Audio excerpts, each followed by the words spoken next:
সাথী সভাপতি মঞ্চের ছাত্র আন্দোলনের সর্বভারতীয় নেতৃত্ব দীপশিতা বাদশাহ সমেত আমাদের এই জেলার এবং আমাদের রাজ্যের নেতারা, এখানে অনেক ছাত্র যুব আন্দোলনের অনেক প্রাক্তনীরা এবং বর্তমান নেতৃত্বরা আছেন, আমাদের অভিভাবকরাও আছেন। এখন আমার আসতে একটু দেরি হয়েছে, আসলে রোদ সকাল হচ্ছে আর ভাবছি রোদ উঠবে, কিন্তু রোদ আর উঠছে না, মুশকিল। তারপর আবার চান করতে হচ্ছে, আরো বড় কঠিন।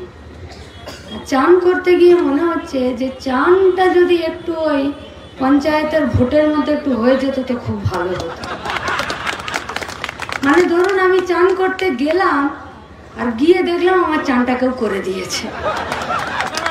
পঞ্চায়েতের ভোটে হলো না এরকম, যে ভোট দিতে গেল আর দেখলাম আমার ভোটটা হয়ে গেছে।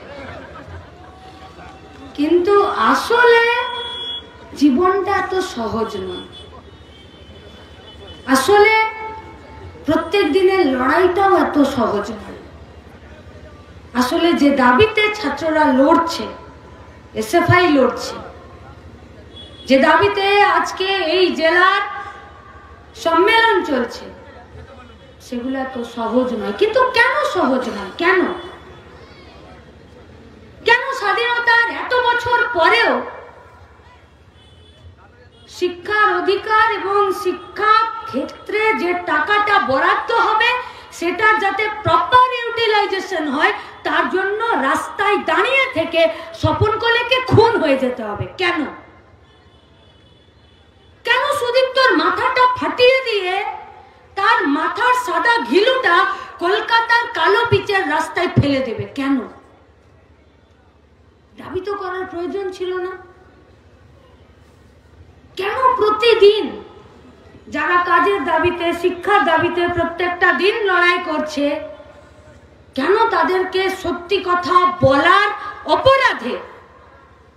এমনিতে তো আমরা জানি যে যারা অন্যায় করে, দোষ করে, তাদের অপরাধ হয়, কিন্তু সত্যি কথা বলা এবং লড়াই করা, সত্যের দাবিতে লড়াই করার অপরাধে প্রতিদিন হয় জেলে যেতে হবে, নইলে এলাকা ছাড়া থাকতে হবে। কিন্তু কত মজাদার দেখুন, যে বেটা চুরি করলো শাহজাহান, ওকে পুলিশ ধরতে পারবে না, তাহলে গায়ের লোক মিলে ওকে মারবে। কেন? अगर सवाल जहन में नहीं आ रहा है तो प्रॉब्लम है, सवाल अगर दिमाग में नहीं आ रहा है तो प्रॉब्लम है, सवाल आने के बाद भी अगर कोई नहीं कर पा रहे हैं तो प्रॉब्लम है, और सवाल जो लोग कर रहे हैं अगर उन लोगों को दबाया जा रहा है, अगर आप चुप्पी साध कर बैठे हैं तो प्रॉब्लम है। আমরা ওই সময়ের মধ্যে দিয়ে যাচ্ছি যেখানে খারাপ লোকরা কতটা চুরি, দুর্নীতি, লুট করলো, তার জন্য আমাদেরকে যতটা ভুগতে হচ্ছে তার থেকেও বেশি ভুগতে হচ্ছে যারা ভালো লোক, তারা চুপ করে আছে তার জন্য। গোটা রাজ্য জুড়ে ছাত্র যুবদের, গোটা রাজ্য জুড়ে বামপন্থী, প্রগতিশীল, গোটা রাজ্য জুড়ে স্বাধীন মুক্ত মনা, শুধু রাজ্য জুড়ে না, দেশ জুড়ে যারা লড়াই করছেন, তারা তো এর বিরুদ্ধে লড়াই করে যাচ্ছেন, কথা বলছেন প্রতিনিয়ত। নিশ্চিতভাবে ওরা বলেছে, তাহলে এই নতুন যে জাতীয় শিক্ষানীতি আছে তার নিয়ে বলেছে। ছাত্রদের কনফারেন্স যখন, তখন এই জেলার যারা আমাদের সভাপতি, যারা তারপরে বক্তৃতা করেছেন, তারাও বলেছেন। আমার সোজা কথা পরিষ্কার, যে শিক্ষা আমাকে নতুনের দিকে নিয়ে যায় না, তার নাম কেন নতুন শিক্ষানীতি? কেন? যে শিক্ষা আমাকে মধ্যযুগীয় রাস্তাতে ওই অন্ধকার কানা গলিতে ঠেলে নিয়ে যায়, তার নাম কেন হবে নয়া জাতীয় শিক্ষানীতি? যে শিক্ষা, যে লেখাপড়া আমাকে প্রশ্ন করতে শেখাবে না, সেই শিক্ষা কিসের নতুন? যে শিক্ষা আমাকে মানুষ থেকে একটা পশুতে পরিণত করে দেবে, সেই শিক্ষার নাম কেন হবে নতুন জাতীয় শিক্ষানীতি?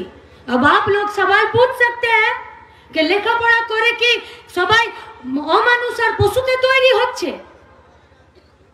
যদি একটা মায়ের পেটটা মানে পেটটা ফুলে আছে, তার মানে ওই মা গর্ভবতী, তার মানে ওই মা পোয়াতি, তার মানে ওই মায়ের পেটে বাচ্চা আছে। এমনিতেই যদি দেখি যে একটা অন্য ধরনের কোনো মানুষ ফিজিক্যালি চ্যালেঞ্জ, সে যদি রাস্তায় থাকে, তো মানুষ চেষ্টা করে যে তার যাতে অসুবিধা না হয় সেই রকম ভাবে একটু চলতে। এখনই রাস্তায় আস্তে আস্তে একটা 8 সিটার মারুতি ভ্যান আর একটা মোটর সাইকেলের মধ্যে ধাক্কা লাগলো, আমাদের গাড়িটা দাঁড়িয়ে গেল। আর গাড়ি ড্রাইভার মুরাদুলদা বলছে যে আর একটু হলেই ওই ড্রাইভার বাইকের উপর দিয়ে ট্রাকের চাকাটা চলে যেত, খুব বাঁচলো। একটু ঝগড়া হতে হতেই মিটে গেল। কার দোষ ছিল কার না ছিল আমি দেখিনি, মুরাদুলদা দেখলেন। কিন্তু যখন ওই অ্যাক্সিডেন্টটা হলো, তখন কিন্তু কোনো ট্রাক যে আমার দেরি হচ্ছে বলে ওই মোটর সাইকেলটার উপরে বা 8 সিটার মারুতি ভ্যানটাকে ঠেলে দিয়ে রাস্তা পার করে চলে গেল না। যখন অ্যাক্সিডেন্টটা হলো, তখন আশেপাশের লোকজনরা ছুটে এলো ওই বাইকওয়ালাটাকে আর তার বাচ্চার ছেলেটাকে রাস্তা থেকে তুলে ধরে নেবার জন্য। এটা হচ্ছে মানবিক প্রবৃত্তি। এটা মানুষ হিসাবে আমি আপনি প্রত্যেকে আমাদের নিজেদের মধ্যে আছে আমাদের মধ্যে।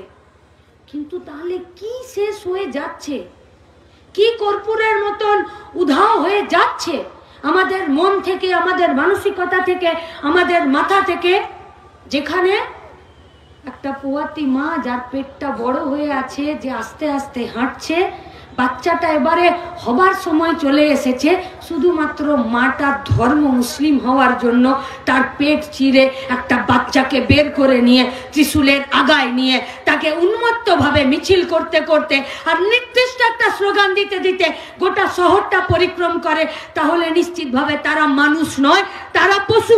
সওয়াল ইহাं पर नहीं है, সওয়াল दूसरी जगह पर है। যে যখন এই ঘটনাটা ঘটছে, তখন বাকিরা কেন চোখ বন্ধ করে আছে? প্রশ্ন এই জায়গায় যে এই ঘটনাটা ঘটাতে গিয়ে তার মনে একটা বার এই মানবিক প্রবৃত্তিটা কেন আসছে না, যেটা উচিত নয়। আমি অনেক খারাপ, অনেক নোংরা, অনেক চোর, অনেক ডাকাত, অনেক বড় লুটেরা হতে পারি, আমি অনেক বড় পার্থ চ্যাটার্জি, জ্যোতিপ্রিয় মল্লিক হতে পারি, কিন্তু আমি একটা বাচ্চা মেয়েকে দুবার রেপ করার জন্য দল বেঁধে তার বাড়ি যাব? আমি একটা গোটা এলাকাতে শুধুমাত্র তৃণমূলের গোষ্ঠীদ্বন্দ্বের জন্য এ ওর সাথে ভাগবাটোয়ারাতে মিলল না বলে বাড়ির ভেতরে পেট্রোল ঢুকিয়ে তাকে জ্যান্ত তন্দুরি বানিয়ে দেব? আমি অন ক্যামেরার সামনে যে পুলিশের বর্দিটা, যে পুলিশ যাকে দেখে গোটা সমাজ অপরাধীরা ভয় পায়, তার গাড়িতে তার গায়ে বোমা ফেলতে বলবো?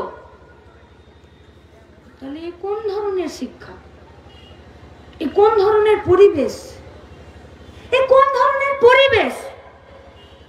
যে দুবারই ঝামেলা হয়েছে, আমি সালিসি সভাতে গেছি, শুধুমাত্র বাদী বিবাদী, কার দোষ কার গুণ, কার ন্যায় কার অন্যায় এটা ছেড়ে দিন, শুধুমাত্র আমার মনোপুত হচ্ছে না বলে একটা আদিবাসী ঘরের 14 বছরের বাচ্চা মেয়েকে একটা সালিসি সভায় নিদান দেওয়া হবে যে যা ওকে ঝোপের ওদিকে নিয়ে গিয়ে রেপ করে দে? ঘটছে প্রতিটা দিন এ পশ্চিমবঙ্গের বুকে, এ গোটা দেশের বুকে। আর ঘটাচ্ছে কে? মানুষ। সে তৃণমূল হোক, সে বিজেপি হোক, সে আরো কেউ হোক, সে পুলিশ হোক, সে বিডিও হোক, সে ভোট লুট করুক, সে চাল চুরি করুক, সে চাকরি বিক্রি করুক, সে বান্ধবীকে নিয়ে ফষ্টি নষ্টি করুক, করছে তো মানুষ। তাহলে করার জন্য কারা ছুট দিচ্ছে, আর যারা করছে তাদের ওই মানবিক প্রবৃত্তিগুলো নষ্ট কেন হয়ে যাচ্ছে? দেখুন, 36তম জেলার সম্মেলন এসএফআই এই জেলার, ওরা আধা সম্মেলন করে এসে এখানে সমাবেশ করছে। এরপরে বাকি সম্মেলনের কাজটা শেষ করবে, যে আগামী 2 বছর এই গোটা জেলাতে ছাত্রদের অধিকার, ক্যাম্পাস, ভোট, রাজনীতি, লেখাপড়া, তার খরচ। বড় লোকের বেটা হলেই লেখাপড়া করতে পারবে, গরিব হলে পারবে না, এসবের জন্য ওরা রূপরেখা তৈরি করবে আর সেই অনুযায়ী ওরা লড়াই করতে নামবে। কিন্তু আমরা যারা উপস্থিত হয়েছি ওদের ডাকে, আমরা যারা উপস্থিত হয়েছি ওদের এই সম্মেলনকে সফল করার জন্য, আমরা যারা এই টেন ফ্ল্যাগ গুলো টাঙিয়েছি, আমরা যারা পাড়ার মোড়টাতে দীপশিতার আর মীনাক্ষীর ছবি দিয়ে একটা ফ্লেক্স লাগিয়েছি, আমরা যারা এই গোটা ঘাটাল, এই সাব ডিভিশন, এই গোটা এলাকাটা জুড়ে যারা আমরা 2 টাকা 5 টাকা দিয়ে এই সভাতে এই মঞ্চটা, এই মাইকটা দেবার আমরা ব্যবস্থা করেছি, আমি আপনাদের কাছে প্রশ্ন করতে চাইছি, আমাদের কাজ কি? কি আমাদের কাজ? যা হচ্ছে তাকে হতে দিই, নাকি যা হচ্ছে তাকে আটকানোর জন্য ভয়ের পিছুটা ছাড়িয়ে দিয়ে বুকটা টান টান করে আর কোমরটা সোজা করে আর মেরুদণ্ডটা কারো পায়ের কাছে বন্ধক না রেখে রাস্তায় এই বাচ্চা বাচ্চা ছেলে মেয়েগুলোর সাথে দাঁড়িয়ে থেকে ওদের অধিকারটা অর্জনের জন্য আমরাও রাস্তার লড়াইয়ে আমাদের হিসাবটা বুঝে নিই? যদি এটা আমাদের কাজ হয় তাহলে শুধু আজকের ভাষণ শুনে গা গরম করে তালি দেওয়ার কাজ কিন্তু আমাদের নয়। প্রতিটা দিন আমাদের এই গোটা এলাকার অর্থনৈতিক পরিস্থিতি খারাপ হচ্ছে। কে ভেবেছিল ঈশ্বরচন্দ্র বিদ্যাসাগরের জেলাতে, শুধুমাত্র এই অঞ্চলটাতে 1 গাদা স্কুল আগামী দিনে বন্ধ হয়ে যাবে, তার লিস্ট তৈরি হয়ে গেছে? জিজ্ঞেস করুন তো। আচ্ছা ছেড়ে দিন, কলেজ অবধি যেতে পারলাম না, ছেড়ে দিন, যেতে পারলাম না, Delhi university, Jadavpur university, JNU university পারলাম না যেতে পড়াশোনা করতে। আরে আমার বাড়ির পাশে প্রাইমারি স্কুলটা ছিল, ওখানে যাবো কিনা ঠিক করে দাও। पूछिए सवाल ममता बनर्जी से, क्या तो हिम्मत করে বলছেন যে 25 ডিসেম্বর থেকে 31 ডিসেম্বর পর্যন্ত 500-700 কোটি টাকার মদ বিক্রি করেছেন আর নিজের পিঠ নিজে চাপড়াচ্ছেন। হিম্মত যদি থাকে তাহলে মাধ্যমিকের 921টা আপনি সেন্টার বন্ধ করে দিতে বাধ্য হলেন, সেখানে পরীক্ষার্থী পাচ্ছেন না। যদি দম থাকে তাহলে এইটা ঘোষণা করে দিন। প্রতিটা বছর মাধ্যমিকের পরীক্ষার্থী ড্রপ আউটের সংখ্যা বাড়ছে প্রতি বছর। এবছর তাই কতজন পরীক্ষা দেবে সেটা আর বলতে পারছে না, শুধু বলছে পরীক্ষা দেবার সেন্টারগুলো, এতগুলো সেন্টার কমে গেছে। আরে সেন্টার কমে গেছে মানে কি? ছেলেপুলেগুলো কি মাঠে বসে পরীক্ষা দেবে? না, পরীক্ষার হলে বসে পরীক্ষা দেবে। তার মানে তোমার সেন্টার কমেছে, তার মানে তোমার ছেলেপুলেও কমেছে। মানে কুজো চিত হয়ে শুতে পারছে না, পাশ ফিরে শুয়ে বলছে আমার তো পিঠে কুজ না। চাইবেন না प्रश्न उत्तर? अरे वो अलग बात है कि पार्थो चटर्जी उसका दोस्त को लेकर सुबह 2500 रुपए का तारा फल খেয়ে তারপরে গাদা গাদা টাকা চুরি করে নিয়ে এখন জেলে আছে। বাদ দিয়ে দিন, এটাও বাদ দিয়ে দিন যে অর্পিতার ভাই স্কুলের চাকরি পেয়ে যাবে, এটাও বাদ দিয়ে দিন। এটাও বাদ দিয়ে দিন যে নদিয়াতে একটি ছেলে, একটি বাচ্চা সে ক্লাস 7 পাস করেছে, সে স্কুলের অঙ্কের মাস্টার, এটাও বাদ দিয়ে দিন। সাদা খাতা জমা দিয়ে এই পশ্চিমবঙ্গের স্কুলগুলোতে যারা চাকরির পরীক্ষাতে পাস করতে পারেনি তারা আমাদের বাড়িতে স্কুলে বাচ্চাগুলোর স্কুলের মাস্টারমশাই দিদিমণি, এটা বাদ দিয়ে দিন। যে জ্যোতিপ্রিয় ওই বাচ্চাগুলোর মিড ডে মিলের চালটাও চুরি করে নিয়েছে, এটা বাদ দিয়ে দিন।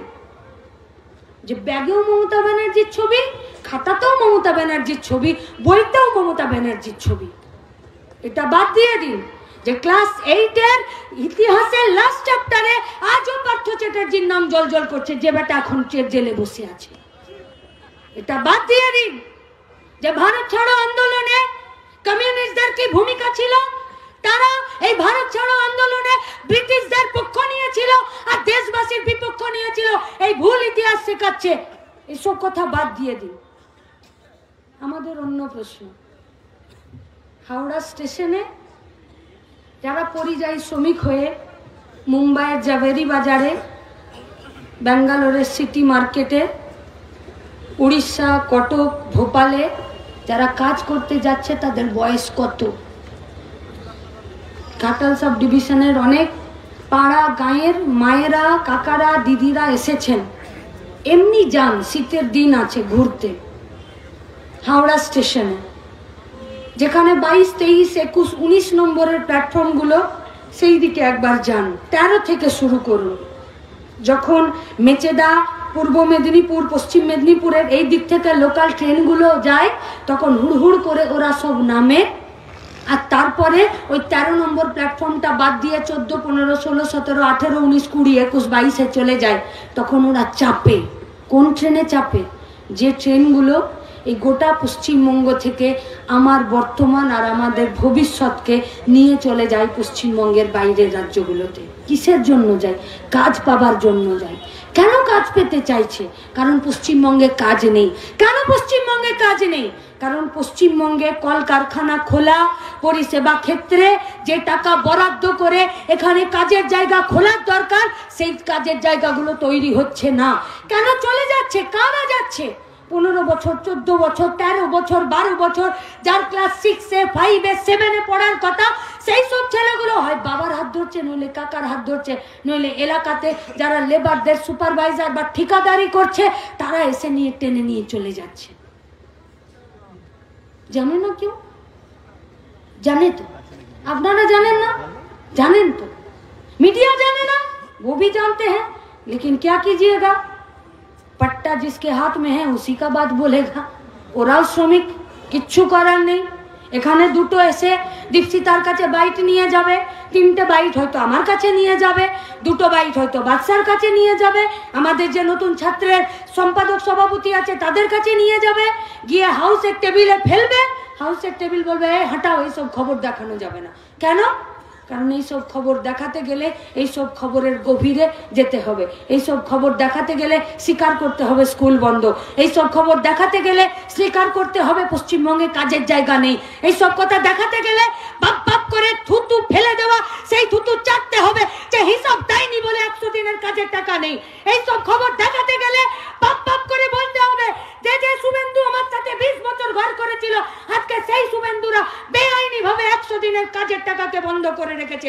এই সব খবর দেখাতে গেলে শীতের দিনে গোটা পশ্চিম মেদিনীপুর, গোটা পশ্চিমবঙ্গ রাজ্য জুড়ে কলকাতার রাস্তায় ফুটে যান ছেঁড়া খোড়া আসবাবপত্র, লেপ, তোষক, কম্বল, খবরের কাগজ।